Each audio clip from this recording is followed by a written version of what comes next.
I need some WD-40. I can I hear need a my new my chair. chair squeaking. Hey, good morning, everyone. This is Russ Johnson. My guest is Tom, and Marian LaSalle is my awesome host.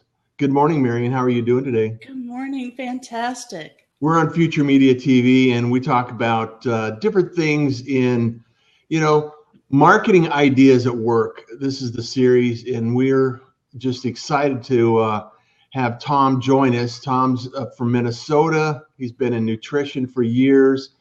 He's been a power lifter. Is that the correct term, Tom? Mm-hmm. Mm-hmm. He was a power lifter professionally for a number of years, and is just an overall nice guy. So we're going to interview Tom about some of the marketing ideas that he works on or around with marketing nutrition geeks, and some of the things that he's doing in his world in selling and promoting products. So thanks, Tom, for being here today, and tell us a little bit about what you're doing right now.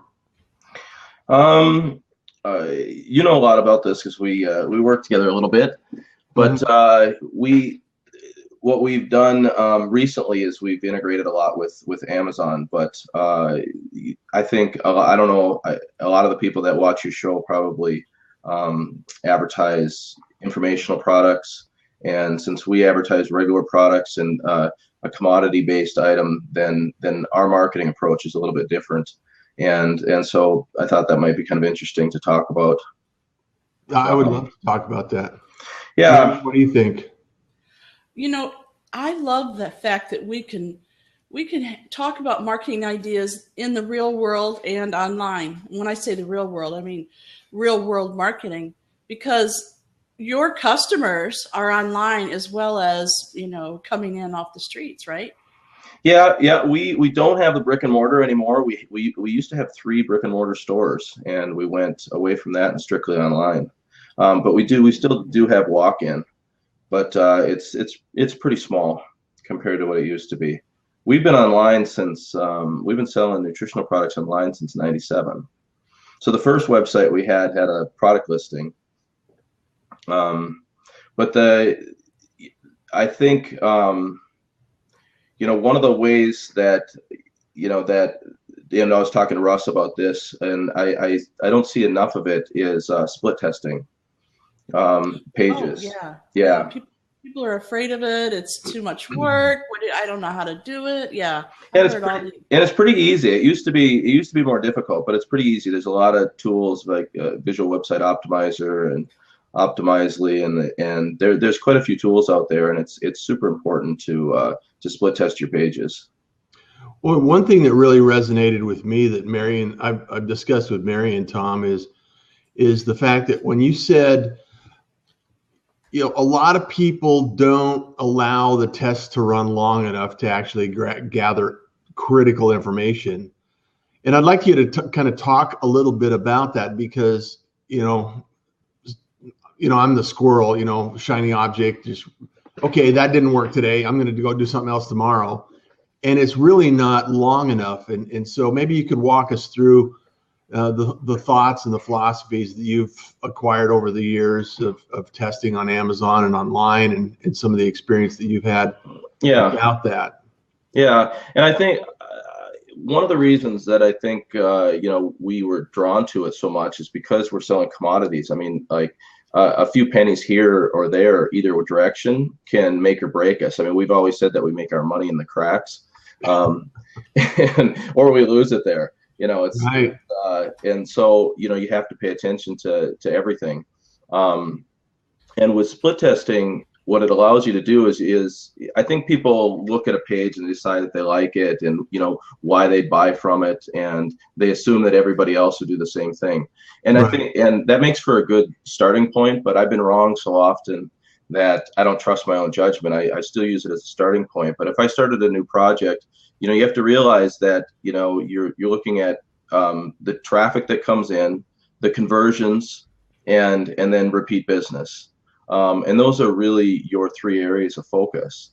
And sometimes on the conversion side, the traffic is usually your ad or your blog if it's getting natural ranking, or if you post it in social media, and then your conversions or your sales funnel, and that sales funnel might be 2 steps, it might be 6 steps, and every little incremental improvement you can do on any of those steps will, it has a multiplier effect. And so if you're split testing every part of your funnel, and so you're split testing your ads, and then you split test your landing page and your shopping cart page if you have one, and then your checkout, because even the checkouts matter. And then you split test even your email marketing, and you every little step in that, it makes a huge difference at the end. It's not you can 2x 3x your sales with the same amount of eyeballs on your ads. Yeah, it's fascinating. Okay, so you're not just talking about your website in general, you're talking about each step of the way of your customer's experience. You need to split test them to see which one is more appealing, which one stops them, which one creates something so dynamic that they want to click that button. Well, you test the numbers. I mean, it's you really use your experience and your heart and mind to get you in a good starting place, and because you got to start somewhere, and then so if I think for new projects especially, the split test you want to do should be pretty dramatic. I mean, you should almost start over and try something completely fresh and test everything and see which one. Instead of, is what a mistake that I see quite often is that somebody will come up with the page they think is a winner, and you can understand they fall in love with their own baby, and right. And I know that feeling. Yeah,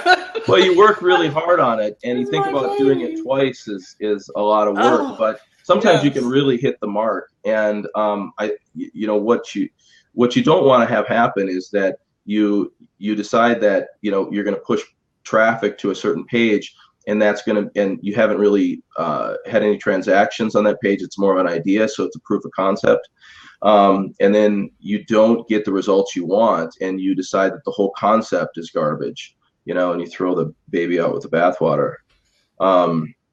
We've had that experience. As a matter of fact, we knew that there was something blocking everyone from coming to our website. It was Future Media Association was just slow and sluggish, and we couldn't figure out why, and it was our baby. So we didn't want there to be anything wrong with it, but we took it to the doctor, and the doctor didn't know what was wrong with it. And so we had all these different people telling us, oh, well, you need to do this and you do that. And we did. We tried other things. We're still experimenting. I mean, Tom, does it ever end, really? No, but I think there's a logical progression. What you see a lot is when somebody makes their baby, right, and they go to split test. For one, they have a resistance against this anyways, because they already know that they've thought about it. They've woke up in the middle of the night thinking about it, the perfect headline, the perfect color scheme, the perfect picture, paid to have video done, all this stuff, and they don't want to mess with anything. So if they do a split test, it's usually their first split test will usually be like one word in the title or something, or just their title just slightly different, because people normally start with the title. Most of the advice says start with the title, but on a first split test on a brand new page, it's best to do as big of a variant as you can, so that you can have like your proof of concept. Hopefully it's a dramatic win, or you might find out that it's a big fat flop. But you'll fail quick if you have a very contrasting split test, and so people split test at the beginning much more subtle than they should. So so they don't take big enough steps in the split testing at the beginning. I think down the road, if you split test a few times and you have a clear winner, and then you can start refining smaller and smaller, but messing with font size and color at the beginning, because some things are ugly. We've had, I can't tell you how many split tests we've had where the winner is just homely. You think, well, it's plain Jane, it's not dynamic, it doesn't have that web 2.3.0 feel, but it's the one that constantly outperforms it, and you can't argue with the numbers. Because And then I think also that what so you have to design your test also, so you can get results quickly. You don't want to wait for results. Multivariate testing can take too long. So try to test one thing.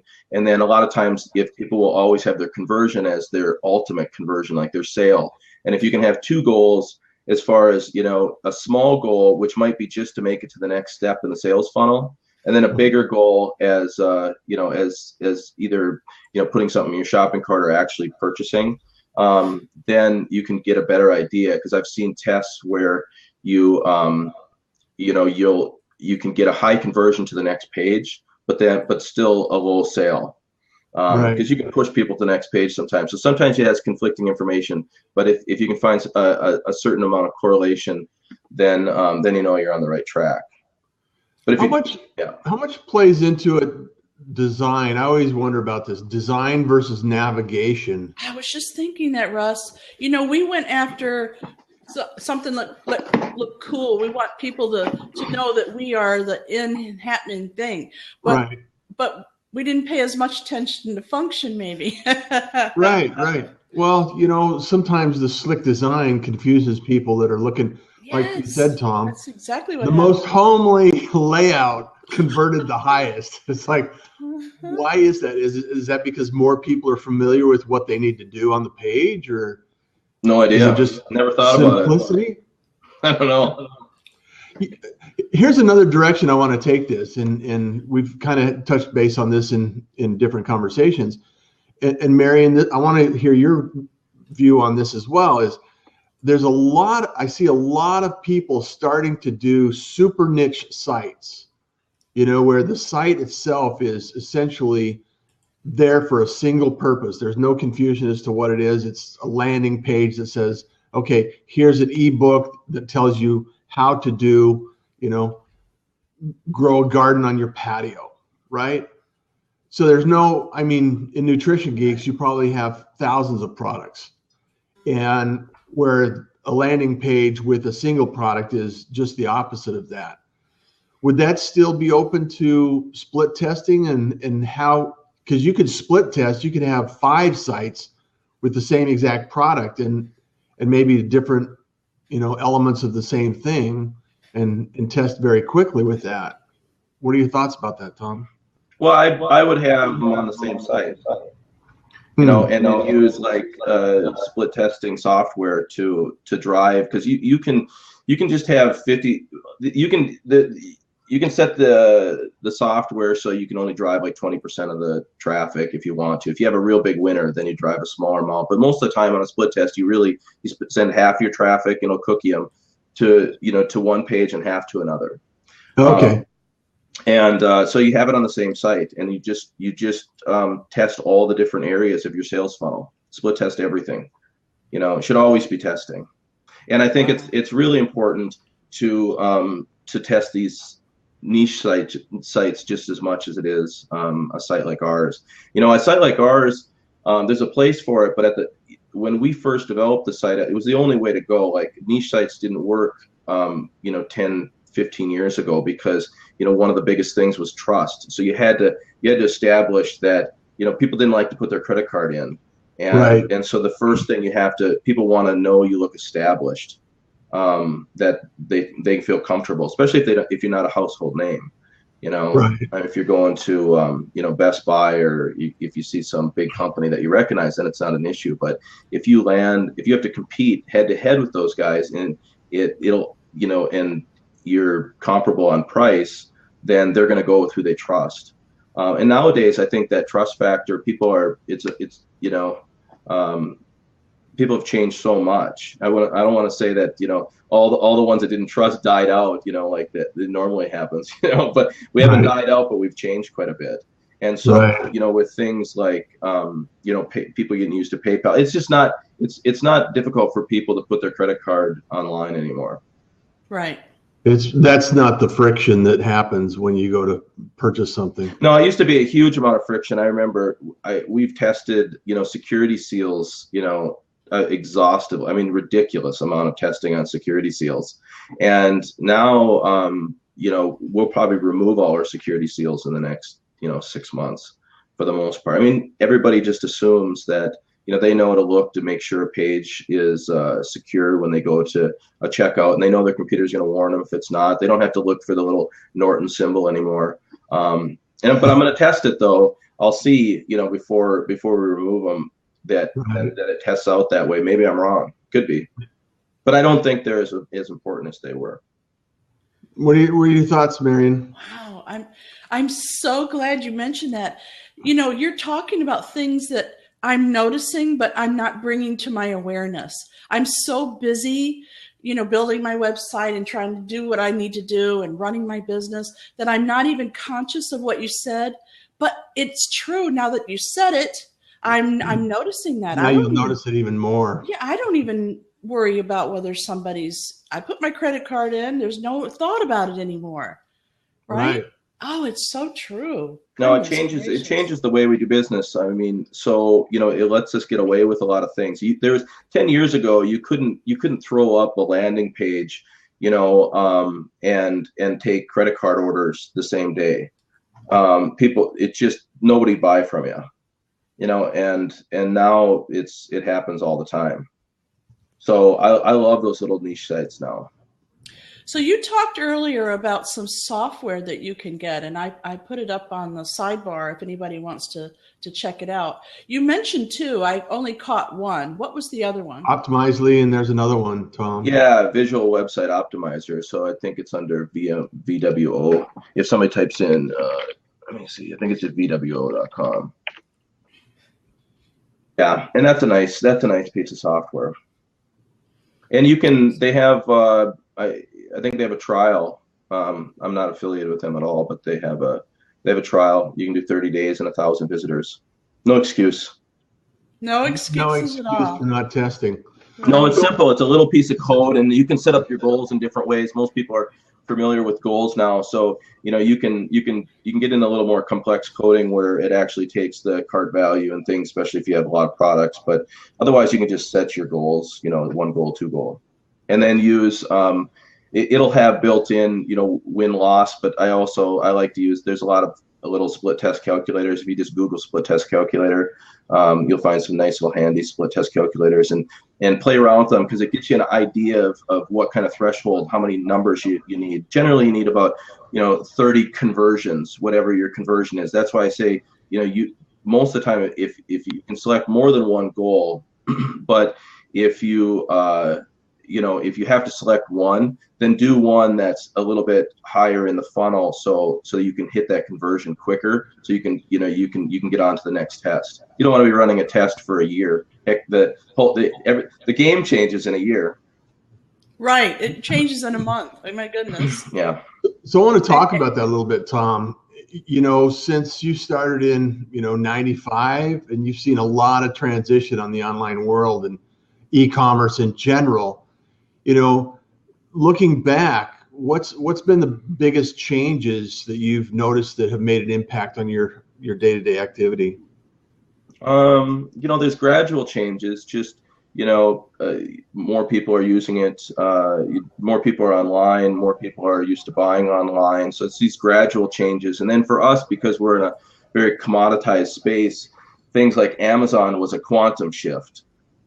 Right. I mean, that's affected everybody in a way, and it reminds you, because Amazon, and Facebook. I mean, some of these things are like quantum shifts, right?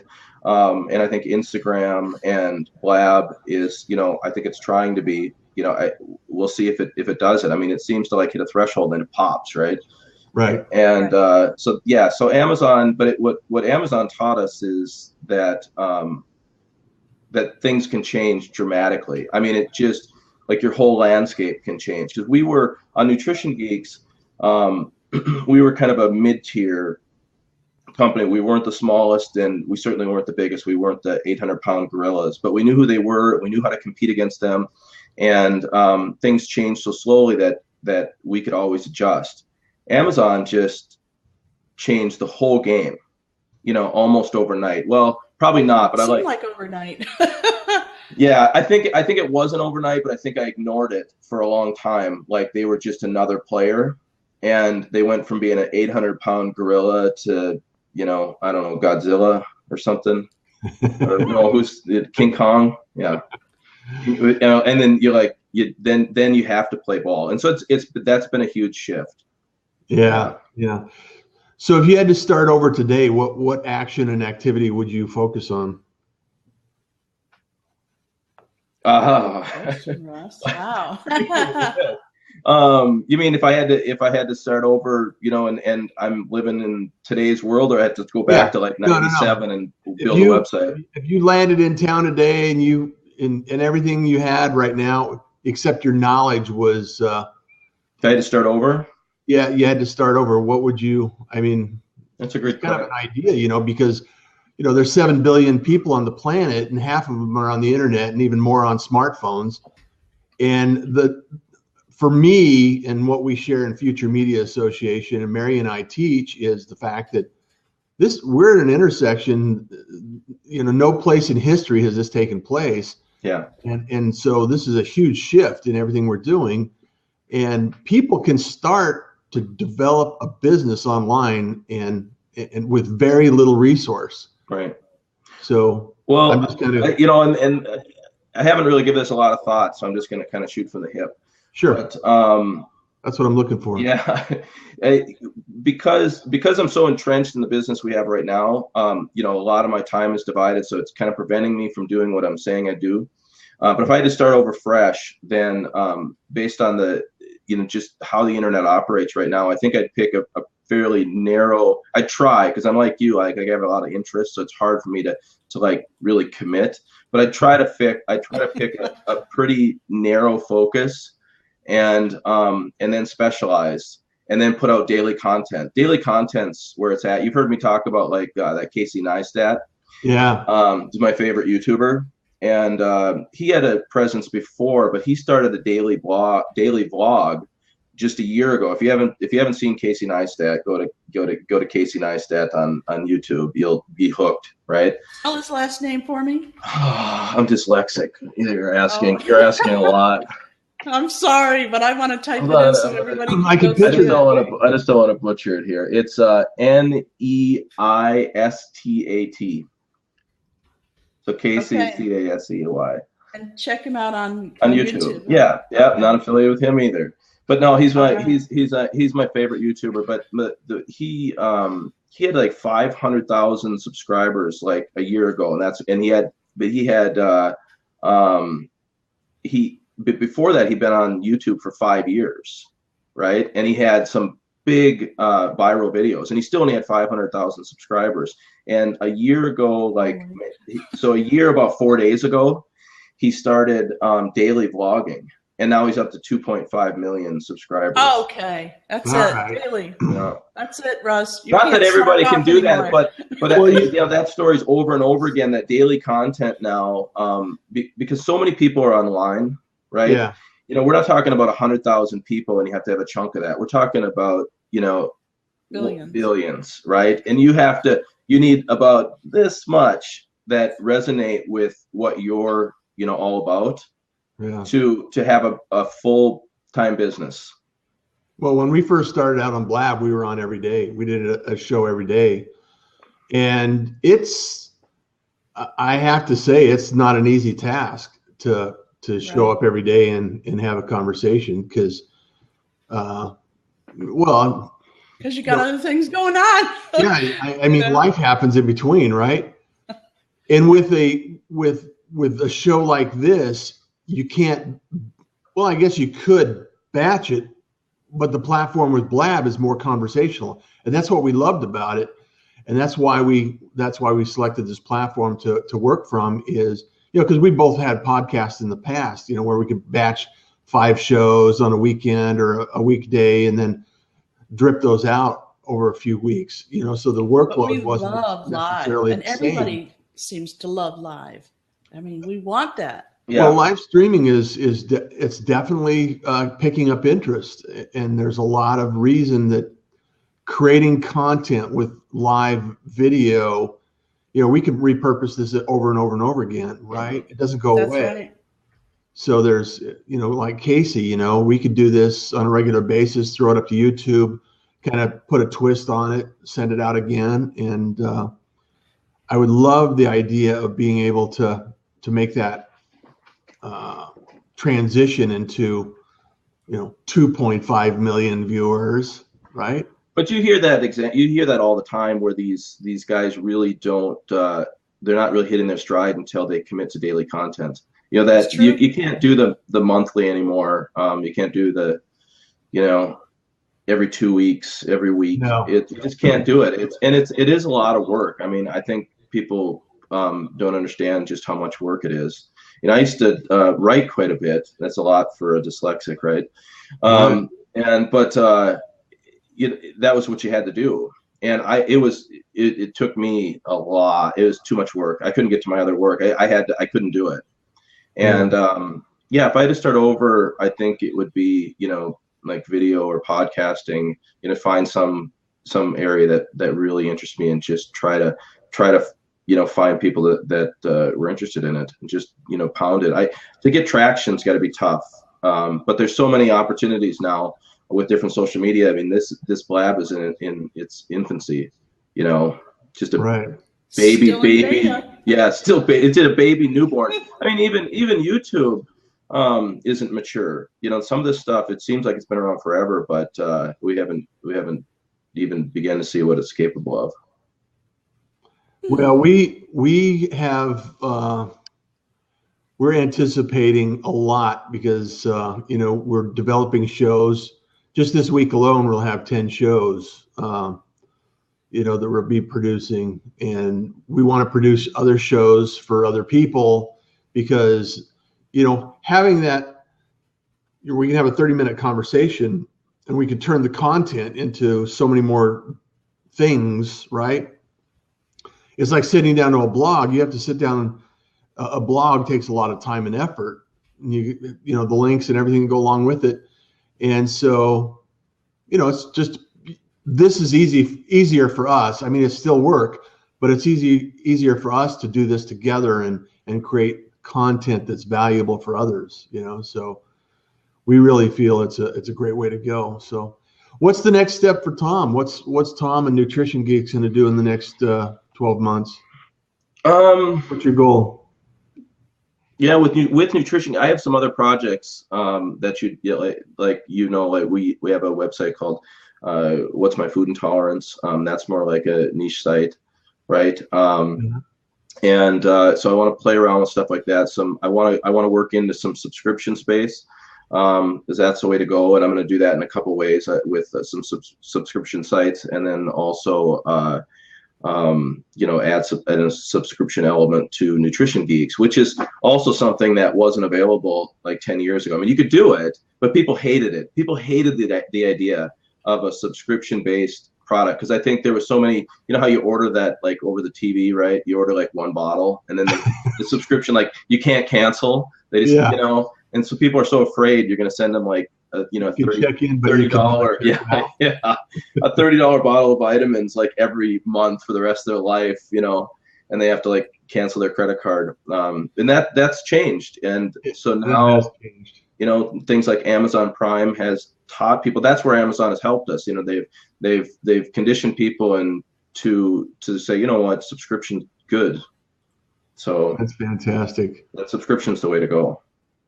But, Marian, what thoughts do you have before we wrap up the show today? Well, I can't believe he sprung that on me at the last second. What's my food intolerance? Because literally this week I have talked to probably 5 different people who are all having symptoms that the doctors can't explain, but a couple of them have found out that it's the food that they're eating, and they were so shocked because they've been eating that food all their lives and it never affected them. Like me, I for some reason, dairy now, I'm intolerant to dairy, but I had it all my life. It never dawned on me that it could be that, but it was a way for me to test it, to figure it out.